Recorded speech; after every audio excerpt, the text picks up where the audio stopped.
말씀의 제목은 그리스도 안에 있으면 새로운 피조물이라, 이런 말씀의 제목입니다. 오늘은 새로운 피조물이 무엇인가, 새로운 피조물에 대해서 함께 살펴보려고 합니다. 17절에 보시면 그런즉 누구든지 그리스도 안에 있으면 새로운 피조물이라, 이전 것은 지나갔으니 보라 새 것이 되었도다 라고 말씀하고 있습니다. 여기서 말씀하고 있는 새로운 피조물이 어떤 뜻을 가지고 있으면, 새로운 피조물의 삶이란 무엇인지, 거기에 대해서 우리가 함께 말씀을 나누려고 합니다. 먼저 새로운 피조물이란 무엇인가, 이에 대해서 한번 살펴보겠습니다. 오늘 본문 17절에 기록된 새로운 피조물을 영어 성경으로 보면 A New Creation이라고 되어 있습니다. 새로운 창조물, 새로운 피조물로 되어 있습니다. 이 표현은 신학적으로 매우 중요한 것입니다. 이 세상 만물을 하나님께서 만드시지 않았습니까? 이 세상 모든 만물들은 하나님의 말씀으로 다 창조되었습니다. 그리고 그 모든 피조물 중에 어떤 인간 창조입니다. 창세기 1장 26절을 보면 이렇게 기록하고 있습니다. 하나님이 가라사대 우리의 형상을 따라 우리의 모양대로 우리가 사람을 만들고, 하나님은 자신의 형상을 따라 우리 인간을 창조하셨습니다. 그리고 2장 7절에 보면 이렇게 기록하고 있습니다. 여호와 하나님이 흙으로 사람을 만드시고 그 코에 생기를 불어넣으시니 사람이 생명이 되니라. 하나님께서 인간을 창조하실 때 흙으로 빚으시고 생기를 그 코에 불어넣으셔서 인간을 창조하셨습니다.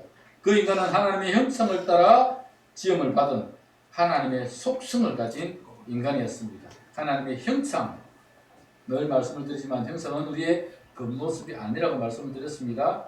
영어 성경의 이미지입니다. 하나님의 형상은 그 하나님이 가지고 있는 속성, 인격, 품격, 품성, 이런 것들을 말씀하고 있는 것입니다. 하나님처럼 선하고 의롭고 진실한 존재로 우리 인간들이 지음을 받은 것입니다. 원창조를 크리에이션이라고 한다면 재창조는 리크리에이션, 다시 창조되었다라는 말입니다.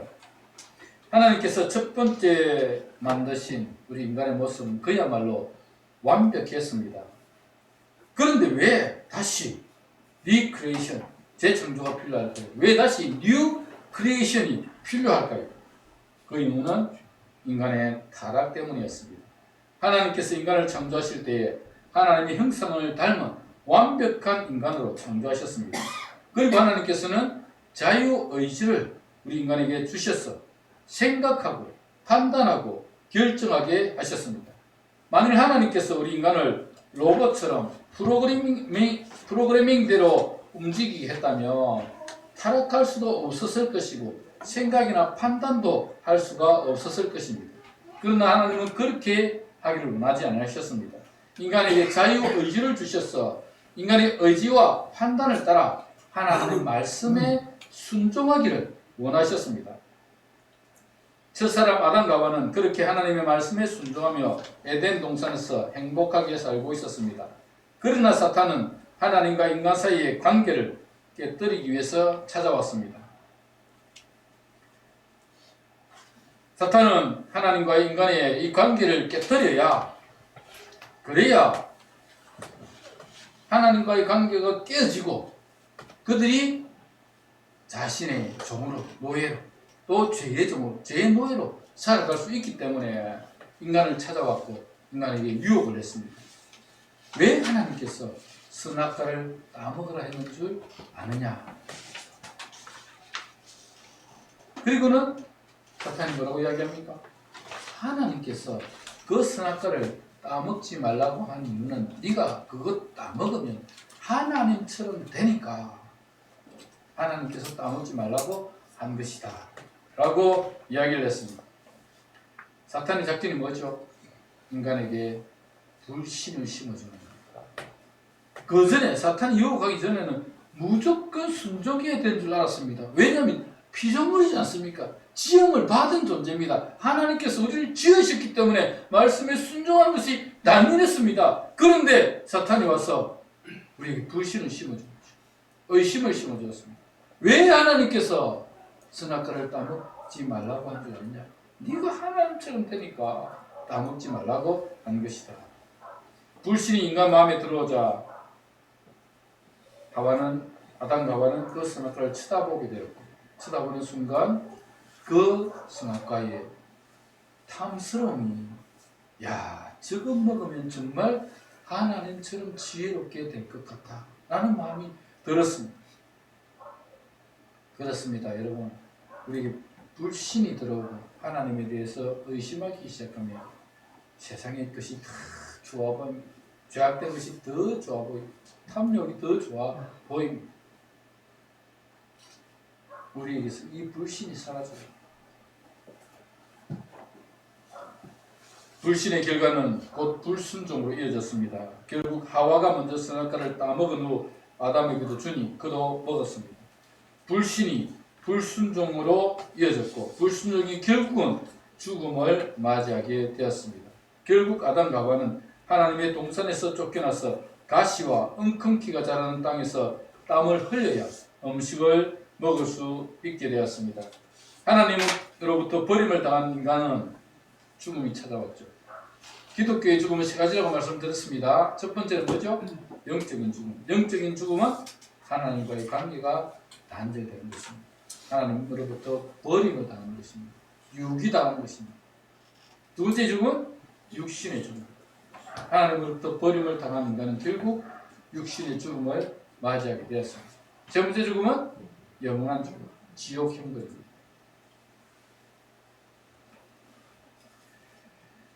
하나님으로부터 버림을 당한 인간에게 영적 죽음이 찾아왔고, 인간은 자신의 욕심을 따라 온갖 악행을 저지르고 맙니다. 그 결과 무서운 심판이 주어졌습니다. 영적인 죽음, 육적인 죽음과 영원한 죽음인 지옥 형벌이 인간을 기다리고 있었습니다. 하나님은 이렇게 타락한 인간을 재창조하시기를 원하셨습니다. 하나님의 재창조는 예수 그리스도를 통하여 이루어졌습니다. 인간이 받아야 할 죄의 저주를 죄 없으신 예수 그리스도께서 대신 받으시고 십자가에 죽으심으로 인간은 죄에서 자유로워지고 죄의 형벌의 두려움에서 해방되었습니다. 고린도후서 5장 21절에 보면 이렇게 기록하고 있습니다. 하나님이 죄를 알지도 못하신 이를 우리를 위하여 죄로 삼으신 것은 우리로 하여금 그 안에서 하나님의 의가 되려 하심이라. 예수 그리스도가 우리를 대신하여 죄인이 되셨고 십자가에 죽으셨습니다. 하나님은 예수 그리스도를 통하여 우리를 다시 창조하셨습니다. 리크리에이션 하셨습니다. 하나님은 예수 그리스도를 통하여 우리를 다시 창조하셨는데 이를 거듭납니다. 이렇게 표현합니다. 리크리에이션과 리본은 똑같은 말입니다. 다시 창조되고 다시 태어나는 것입니다. 두 번째 태어난다는 말이죠. 그런데 이 재창조 혹은 다시 태어남, 거듭남, 이것은 예수 그리스도 안에서만 가능한 것입니다. 예수 그리스도 밖에서는 있을 수가 없습니다. 오직 예수 그리스도 안에서만 가능한 것입니다. 오늘 17절 다시 보시면 이렇게 기록하고 있습니다. 그런즉 그리스도 안에 있으면 새로운 피조물이라 이전 것은 지나갔으니 보라 새 것이 되었도다. 그리스도 안에 있으면 새로운 피조물이라. 헬라 원어로는 그리스도 안에 있으면 라는 것을 엔 크리스토라고 되어 있습니다. 그리스도 안에. 그리스도 안에. 이는 예수 그리스도를 믿음으로 영접할 때 주어지는 연합입니다. 연합. 우리가 예수 그리스도를 믿음으로 영접할 때 그분은 우리 안에 들어오십니다. 그리고 그분의 영이 우리 안에 내주하시면서 우리와 동행하십니다. 이를 신학적으로 신비한 연합이다 라고 표현을 합니다. 신비한 연합. 우리는 구주 예수 그리스도와 신비한 연합을 가지게 되었습니다. 처음 창조 시에 하나님과 동행하며 살았던 우리가 범죄한 이후 하나님으로부터 버림을 당하고 하나님과의 관계가 깨어졌습니다. 그러나 이제 예수 그리스도를 믿음으로 하나님과의 관계가 회복되고 주님과 연합을 이루게 되었습니다. 우리 구주 예수님은 우리와 주님과의 연합 관계를 비유를 통해서 자주 말씀하셨습니다. 결혼 비유를 통해서 신랑 대신 예수 그리스도와 신부 대신 우리 성도들을 말씀하시면서 이 신랑 대신 예수 그리스도를 신부가 맞이하였어. 이 둘이 한 몸을 이루게 됩니다. 이 신비한 연합을 말씀하고 있는 것입니다. 포도나무와 그 가지의 비유도 말씀하고 있죠. 포도나무에서 가지가 떨어지면 어째 되죠? 말아 죽습니다. 살 수가 없습니다. 포도나무에 그 가지가 딱 붙어 있어야 그 포도나무로부터 영양분을 공급받고 생수를 공급받아서 살아갈 수가 있고 열매를 맺을 수가 있습니다. 신비한 연합이에요. 붙어 있지 않으면 떨어지면 죽을 수밖에 없습니다. 또한 감람나무 비유에서 돌 감람나무인 우리가 참 감람나무인 예수 그리스도에게 젖붙임을 받아야 거기서 아름다운 열매를 맺을 수가 있습니다. 젖붙임을 받지 않는 돌 감람나무 가지는 죽을 수밖에 없습니다. 이것을 신비한 연합이다 라고 그렇게 표현하는 것입니다. 주님과의 신비한 연합이 없으면 우리는 영적인 생명을 유지할 수가 없습니다. 신비한 연합을 통하여 주님이 주시는 생명수를 공급받을 수 있고 영원히 살아날 수 있는 것입니다. 이것이 바로 주님 안에서만 가능하다는 것입니다. 바울은 서신서를 통해서 153번이나 주님 안에서, 그리스도 안에서 라고 하는 표현을 사용하고 있습니다. 그만큼 그리스도 안에서, 주님 안에서가 중요하기 때문에 바울이 강조하고 있는 것입니다. 사랑하는 여러분, 우리가 주님 안에 있지 않으면 영생을 누리며 살 수가 없습니다. 주님 안에 있을 때 영생은 주어지는 것이고 새로운 피조물로 재창조되는 것입니다. 여러분이 주님 안에 없으면 여러분 거듭날 수가 없습니다. 여러분의 의지나 노력으로는 거듭남도 재창조도 불가능하다는 것입니다. 그렇지 않습니까? 여러분이 참 고치려고 노력해보지만 번번이 실수합니다. 아니 시도조차 하지 못하는 사람들이 수도 없이 많습니다.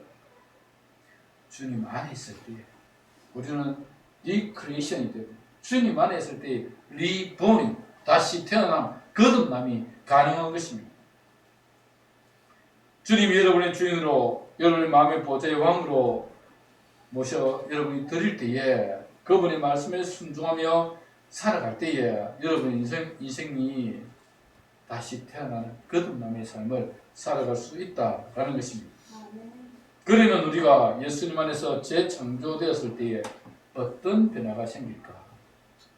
여러 가지가 있겠지만 요약해서 말씀을 드리면 다음 4가지로 여러분에게 말씀을 드릴 수 있을 것입니다. 첫 번째는 신분이 변화됩니다. 거듭나기 전에는 우리가 종이었습니다. 노예였습니다. 둘로서 노예였습니다. 누구의 노예? 사탄의 노예, 죄의 노예였습니다. 그래서 죄가 시키는 대로, 사탄이 시키는 대로 살았습니다. 그러나 예수 그리스도를 영접함으로 재창조된 이후에는 종의 신분이 아니라 하나님의 아들의 신분으로 변화되는 것입니다. 로마서 8장 15절 16절을 보시면 이렇게 기록하고 있습니다. 너희는 다시 무수하는 종의 영을 받지 아니하고 양자의 영을 받았으므로 우리가 아빠 아버지라 부르짖느니라. 성령이 친히 우리의 영과 더불어 우리가 하나님의 자녀인 것을 증언하시나니. 우리는 다시 무수하는 종의 영을 받지 않습니다. 아들의 영을 받습니다. 양자의 영을 받습니다. 받아서 우리는 하나님을 뭐라고 부른다고요? 아빠, 아버지, 아버지라고 부를 수 있게 되었다라는 것입니다. 여러분 하나님을 부를 때 아버지라고 부르지 않습니까? 아버지 하나님. 얼마나 놀라운 말인지 모릅니다. 재창조되기 전에 우리는 종의 영을 받아 죄의 종으로 살아왔습니다. 그러나 양자의 영을 받은 우리는 이제 하나님을 아빠 아버지라 부르게 되었습니다. 성령은 우리가 하나님의 자녀임을 증언해 주고 있습니다. 요한복음 1장 12절에 보면 영접하는 자, 곧 그 이름을 믿는 자들에게는 하나님의 자녀가 되는 권세를 주셨사니. 예수님을 영접하는 자, 그 아들을 믿는 자에게 하나님의 자녀가 되는 권세를 주셨다. 그렇게 말씀하고 있습니다. 예수 그리스도를 영접하는 순간 그 부분과의 신비한 연합을 통하여 하나님의 자녀가 되는 특권이 주어지는 것입니다. 이제 우리는 하나님을 아버지라고 부를 수 있는 자격이 생긴 것입니다. 종은 주인에게 무엇을 요구할 수 없지만 아들인 우리는 아버지 하나님께 기도를 통하여 우리의 소원을 아뢰 수 있게 되었습니다. 정말 놀라운 축복이 아닐 수 없습니다.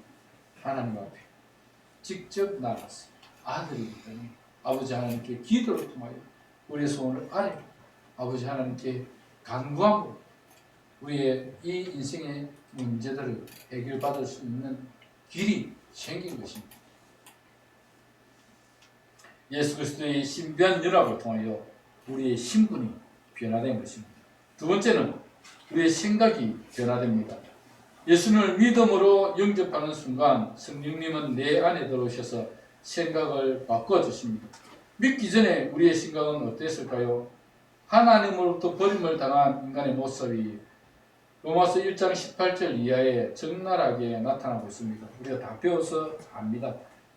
버림을 당한, 유기당한, 유기라고 표현하죠. 신학적으로 유기당했을 때 우리 모습이 어땠는지. 1장 21절에서 23절에 보면 이렇게 기록하고 있습니다. 하나님을 알되 하나님으로 영화롭게도 아니하고 감사치도 아니하고 오히려 그 생각이 허망하여지며 미련한 마음이 어두워졌나니 스스로 지혜 있다나 우준하게 되어 썩어지지 아니하는 하나님의 영광을 썩어질 사람과 금수와 버러지 형성의 우상으로 바꿨느니라. 버림을 당하니까 하나님의 그 영광을 버러지, 썩어질 것, 우상으로 바꾸었습니다. 24절부터 25절에 보면 그러므로 하나님께서 저희를 마음의 정욕대로 더러움에 내어버려두사 저희 몸을 서로 욕되게 하셨으니 이는 저희가 하나님의 진리를 거짓 것으로 바꾸어 피조물을 조물주보다 더 경배하고 섬깁니다.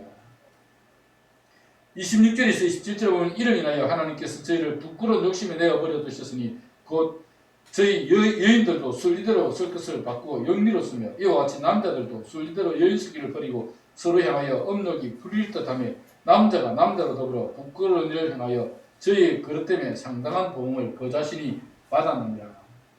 내버려 두니까 순리대로 남자와 여자가 결혼을 해서 가정을 이루어야 되는데 남자가 남자로 더불어 여자와 여자로 더불어서 가정을 이루고 그렇게 살아간다는 거죠. 28절에서 31절에 보면 또 저희가 마음에 하나님 두기를 싫어하며 하나님께서 저희를 그 상실한 마음대로 내어버려 두사 합당치 못한 일을 하게 하셨으니 곧 모든 불의, 추악, 탐욕, 악의가 가득한 자요 시기, 살인, 분쟁, 사기, 악독이 가득한 자요 수군수군하는 자요 비방하는 자요 하나님을 미워하시는 자요 능욕하는 자요 교만한 자요 자랑하는 자요 악을 도모하는 자요 부모를 거역한 자요 우매한 자요 배약한 자요 무중한 자요 무자비한 자라. 내버려 두니까 하나님께서 그 상실한 마음대로 내버려 두니까 지 마음대로 지 욕심을 따라서 살아간다는 겁니다. 이처럼 새로운 피조물로 재창조되기 전에 우리의 모습은 우리의 생각은 세상의 악한 것들로 가게 되었습니다. 내 욕심, 내 욕망, 내 정욕을 위해서 살았습니다. 그러나 예수 그리스도 안에서 새로운 피조물로 거듭난 우리의 생각은 달라집니다. 로마서 8장 6절에 보면 육신의 생각은 사망이요 영의 생각은 생명과 평안이라 그렇게 말씀하고 있습니다. 우리는 육신의 생각을 버리고 성령님이 주시는 생명과 평안을 따라 살아가는 것입니다. 새롭게 창조된 우리의 생각은 가치관과 세계관과 인생관이 바뀝니다. 골로새서 3장 10절에 보면 이렇게 증거하고 있습니다. 새 사람을 입었으니 이는 자기를 창조하신 이의 형상을 따라 지식에까지 새롭게 하심을 입은 자니라. 지식에까지 새로움을 입게 되었습니다. 여러분, 우리가 다시 태어나고 또 다시 리크리에이션, 리본되면 거듭나면 우리의 생각이 바뀌게 되어 있습니다. 이렇게 우리의 생각이 바뀌면 여러분 우리가 행복을, 기쁨을 누리며 살아갈 수가 있습니다. 환경과 조건이 좋지 못해도 그것이 변화되지 않는다고 해도 우리의 생각이 변화되면 우리의 삶이 달라질 수 있다는 것입니다. 우리 주변 환경이나 조건이 변화되지 않았지만 우리 마음속에 평안함이 찾아올 때가 많습니다. 그래서 우리는 이렇게 찬양할 때가 많습니다. 438장 나중에 부르겠지만 거기 보면 내 영혼이 은총이 거중한 죄지 벗고 보니 슬픔 많은 이 세상도 천국으로 가도다. 그렇죠? 여러분, 우리 영혼이 은총 입어 중한 죄짐을 벗고 나면 슬픔 많은 이 세상도 천국으로 변화됩니다. 높은 산이 거친 들이 조막이나 궁궐이나 내 주 예수 모신 곳이 어디나 하늘나라. 그렇습니다. 우리가 초막에 살든지 궁궐에 살든지 주님 모시고 사는 그런 삶이 가장 행복한 삶, 그런 삶이 하늘나라를 누리며 사는 삶인 것입니다. 사랑하는 여러분, 생각이 바뀌어야 행복해집니다. 환경보다 먼저 생각을 바꾸어 보시기 바랍니다. 그러면 마음의 평안이 찾아오고 기쁨이 생깁니다. 그러면 환경도 바뀌고 문제도 해결이 됩니다. 생각이 바뀌면 우리의 기쁨이 찾아오고 그러면 자연스럽게 우리의 환경이, 우리의 조건이 바뀌어질 수밖에 없습니다. 사랑하는 여러분, 여러분의 생각을 바꾸시길 바랍니다. 그러면 행복한 삶을 누릴 수가 있을 것입니다. 세 번째로는 인격이 변화됩니다. 생각의 변화는 인격의 변화로 이어집니다. 우리 인격은 하루아침에 변화될 수가 없습니다. 인격은 그 사람이 평생 동안 다듬어야 할 숙제입니다. 여러분이 새로운 피조물로 다시 태어났다고 해도 과거의 습관이나 행실들을 고치는 것은 참 쉽지가 않습니다. 그래서 우리는 이 세상을 떠날 때까지 날마다 성화의 과정을 밟아가는 것입니다. 성화가 뭔지 잘 알고 계시죠?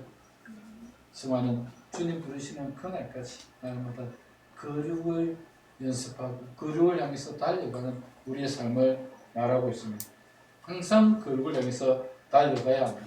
에베소서 4장 22절에서 24절에 보면 이렇게 말씀하고 있습니다.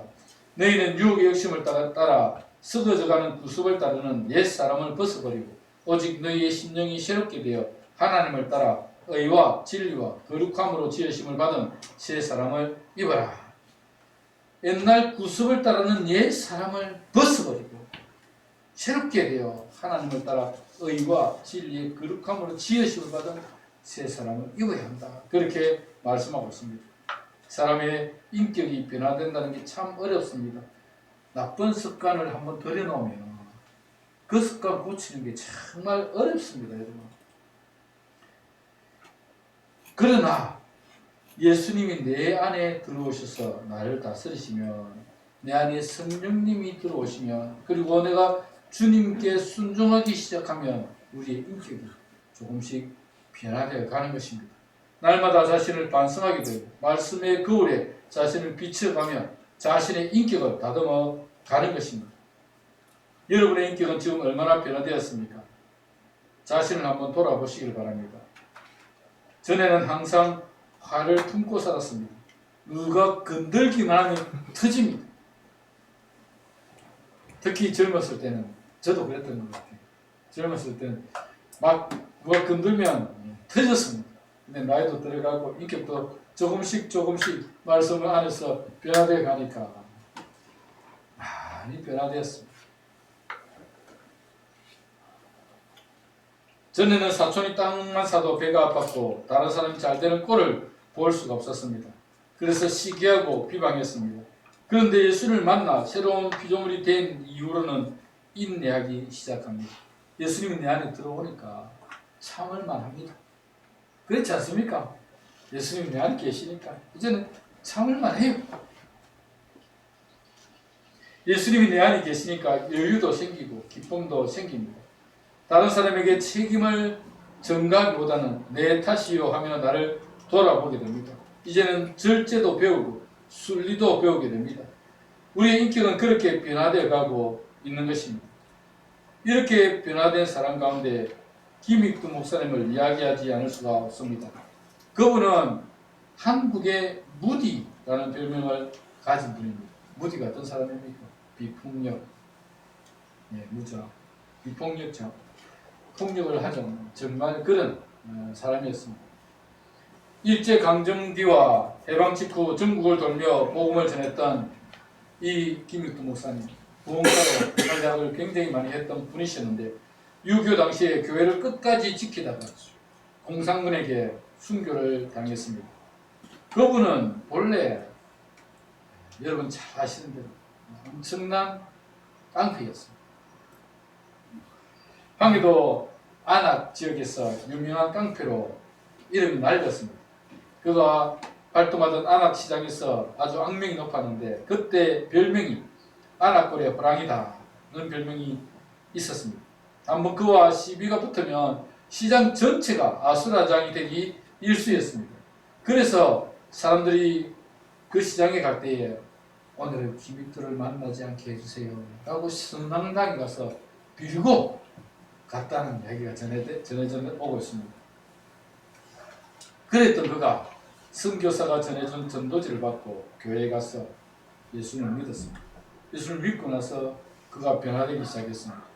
그래서 그가 이제 부고장을 썼습니다. 김익두가 죽었다.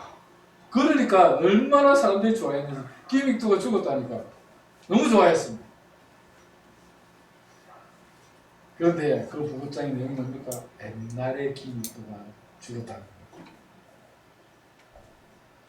하루는 이 김익두가 성경책을 들고 시장에 나타났습니다. 그래서 사람들이 진짜 김익두가 죽었는가 한번 시험을 해보자 그랬습니다. 그래서 누가 한 사람 총대를 메고 대야에 물을 담아다 김익두에 갖다 끼얹었습니다. 그러니까 김익두가 물을 툭툭 털고 하는 말이 이랬습니다. 너는 옛날 김익두가 죽은 것을 기뻐해라. 아니었다면 너는 오늘 요절이 났을 것이다. 그런데 예수는 내가 믿고 덕은 네가 보는구나 라고 그렇게 이야기했습니다. 예수님을 믿고 난 김익두의 인기가 변화되었습니다. 그렇죠. 예수님을 믿을 때 믿고 난 이후에 우리의 삶은 변화되는 것입니다. 우리의 인격은 변화되는 것입니다. 우리의 인격이 변화되어야 여러분 나도 행복하고 우리 공동체도 행복하고 나도 행복하고 여러분도 행복한 것입니다. 예수님 믿고 나면 우리 인격이 변화되어야 하고 그렇지 않으면 거듭난 삶이 아닌 것입니다. 사랑하는 저와 여러분이 이렇게 예수님을 마음속에 영접하고 인격이 변화되어서 그래서 함께 기쁨이 있고 행복한 삶을 누리시기를 바랍니다. 네 번째, 인생의 목적이 변화됩니다.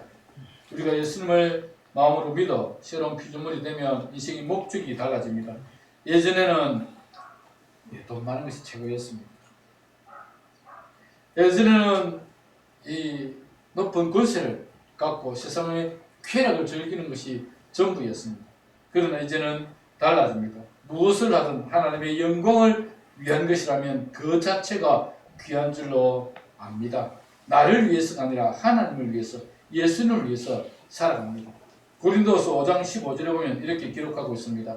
그가 모든 사람을 대신하여 죽으시면 살아있는 자들도 하여금 다시는 그들 자신을 위하여 살지 않고 오직 그들을 대신하여 죽었다가 다시 살아나신 이를 위하여 살게 하려 함이라. 여러분, 예수님이 우리를 위해서 대신 죽으셨습니다. 그 예수님을 마음속에 모시고 살아가는 사람은 이제는 나를 위해서입니다. 나를 위해서 죽으신 예수 그리스도를 위해서 살아가는 것입니다. 고린도전서 6장 19절에서 20절에도 보면 이렇게 기록하고 있습니다. 너희 몸은 너희가 하나님께로부터 받은 바 너희 가운데 계신 성령의 전인 줄을 알지 못하느냐. 너희는 너희 자신의 것이 아니라 값으로 산 것이 되었으니 그런즉 너희 몸으로 하나님께 영광을 돌리라. 값으로 산 우리는 하나님께 영광을 돌려야 되는 것입니다. 예수 그리스도는 우리를 십자가의 피로 사셨습니다. 이제 우리는 주님의 소유가 되었습니다. 그러니 우리는 하나님의 영광을 위해서 살아야 하는 것이 당연합니다. 고린도전서 10장 31절에도 이렇게 말씀합니다. 그런즉 너희가 먹든지 마시든지 무엇을 하든지 다 하나님의 영광을 위해서 하라. 우리가 거창한 일을 하지 않아도 일상 속에서 하나님의 영광을 위해서 살 수 있습니다. 중요한 것은 정말 주님을 사랑하고 그분의 은혜를 잊지 않는 것입니다. 주님의 은혜를 기억하며 살아가는 사람은 나를 위해서 살기보다는 하나님의 영광을 위해서 살아가는 것입니다. 충남 서산에 부성염전이라고 하는 곳이 있습니다. 그 부성염전을 경영하는 소금장수 강경환 씨 이야기를 좀 들려드림으로 말씀을 맺으려고 합니다. 그는 매년 명절이 되면 독거 노인들의 집 앞에 천일염 한 포대씩을 이렇게 갖다 놓았습니다. 아무도 모르게 살짝 갖다 놨습니다. 나중에 그 사람의 정체가 밝혀졌습니다. 기자들이 그를 찾아가서 인터뷰를 했습니다. 그 인터뷰를 하면서 그가 어떤 삶을 살았는지를 밝혀졌는데, 그런 초등학교 6학년 때 이렇게 해변에 나가서 깡통이 하나 있어가지고 그걸 이렇게 만지다가 그게 터졌습니다. 그게 깡통이 아니었고 지뢰였습니다. 그 지뢰가 터져서 이 발목 아래에 두 손이 다 날아가버려서 절단을 하게 되었습니다. 그는 본래 가수가 꿈이었는데 손이 없으니까 절망적이 있습니다. 그는 두 손이 없으니까 3년 동안 치료를 받으며 누워 지냈습니다. 엄마가 수발을 다 들었죠. 그리고 이제 3년 후에 겨우 이제 제 손으로 팔이 없으니까 어떻게든 이렇게 연습을 해서 겨우 밥을 먹고 살 수 있었습니다. 그런데도 그 삶에 이유가 없었습니다. 왜냐하면 이래 살아면 하겠노. 그래서 여러 차례 농약을 먹고 자살을 시도했습니다. 그런데 하나님의 뜻인지 그가 죽지 않았습니다. 그러던 어느 날 밤늦게 술이 만취가 되어 집에 왔는데 누군가 갖다 놓은 교회 전단지가 집 앞에 놓여 있는 겁니다. 처음에는 무시했습니다. 그 전단지를 보니까 두 팔과 다리 한쪽이 없는 여자가 와서 강연을 한다는 겁니다. 이 여자가 와서 무슨 이야기를 할까 궁금하기도 하고, 그래서 교회를 찾아갔습니다. 찾아갔는데 그 여자가 전하는 말씀을 듣고 자기보다 더 못한 환경에서 더 못한 상황인데, 나는 두 팔만 없지만 이 여자는 두 팔이 없고 그리고 다리 한쪽이 없는데, 그렇게 예수를 믿고 살아가는 그 사람에게서 은혜를 받게 되었습니다. 그가 변화되었습니다. 나중에 그가 한 말이, 두 손이 있었다면 오히려 죄를 짓고 살았을 텐데 다행히 주님의 사랑을 알게 되었으니 이제는 사랑하며 살기만 하고, 그렇게 결심하게 되었다는 것입니다. 술도 끊고 일을 시작했습니다. 기초생활수급자 그가 받았던 돈이 있었는데 이제는 그것도 다 끊었습니다. 이래서 먹고 그래서 농사일을 시작했습니다. 손목에 낫을 이렇게 테이프로 감았습니다. 테이프로 감고 농사일을 시작했습니다. 그렇게 농사일을 하다가 누가 염전일을 한번 해보라 권유를 해서 염전일을 하게 되었답니다. 그 당시에 소금 한 포대가 1만 원이었는데 그 10,000원을 벌면 1,000원을 꼭 떼어놓고 그 1,000원을 부르 이웃들을 위해서 구제하는 데 사용했다고 합니다. 나중에는 밀알이라는 이름으로 자선단체를 만들어서 적극적으로 봉사의 일을 하게 되었다고 했습니다. 기자가 당신에게 소원이 있다면 무슨 소원이 있을까요? 라고 물었습니다. 그가 하는 말이 한 30억쯤 있으면 좋겠다는 겁니다. 왜냐하면 30억쯤 있어야 마음껏 주변 사람들, 어려운 사람들을 도울 수 있을 것 같아서 한 30억만 있으면 참 좋겠다 라고 그렇게 이야기를 했다고 합니다. 여러분, 이분이 예수님 믿기 전에는 아무 목적도 없고 삶에 의미도 없었습니다. 맨날 술만 먹고 그래서 살다가 막 농약 먹고 죽고 싶었습니다. 그런데 예수님 만난 뒤에 그의 삶의 목적이 바뀌었습니다. 자신을 위해서 살지 않았습니다. 어려운 사람들을 위해서. 그가 비록 자신도 손이 없는 그런 장애를 가지고 있지만 나보다 더 어려운 사람들을 위해서 살아가겠노라. 그의 삶의 목적이 변화된 것입니다.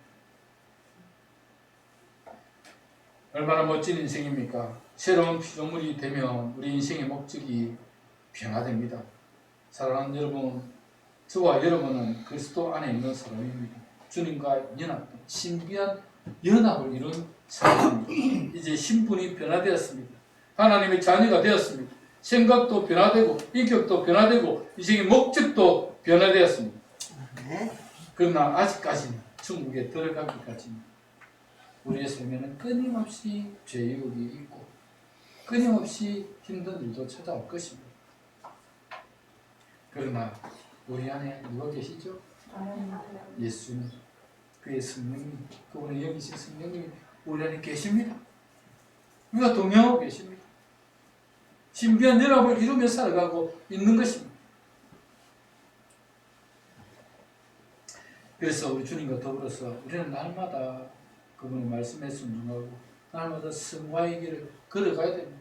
주님이 원하시는 삶을 살아가는 것입니다. 우리의 목적이 변하고 생각이 변하고 인격이 변화되어서 정말 하나님 기뻐하시는 삶을 살아가는 것입니다. 사랑하는 여러분들이 새로운 피조물로 이런 아름다운 삶으로 변화되시고 이러한 삶을 살아가셨어요. 그래서 여러분 삶에 하나님 주시는 진정한 기쁨, 행복을 누리며 살아가는 여러분 다 되시기를 주님의 이름으로 축복합니다. 아멘. 말씀을 기억하면서 함께 기도하도록 하겠습니다. 기도할 때 하나님 우리가 이 땅을 살아가는 동안에 정말 우리가